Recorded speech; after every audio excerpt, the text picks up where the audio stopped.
Hey everyone, in today's video, I'll walk you through the steps to locate your MAC address on your Mac computer.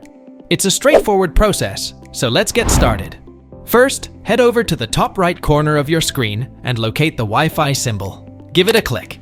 From there, navigate down to Wi-Fi settings. If you're having trouble finding it this way, don't worry.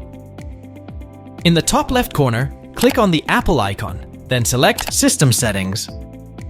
From there, click on Network. Next, click on Advanced in the bottom right corner. Scroll down a bit, and you'll find the Wi-Fi MAC address.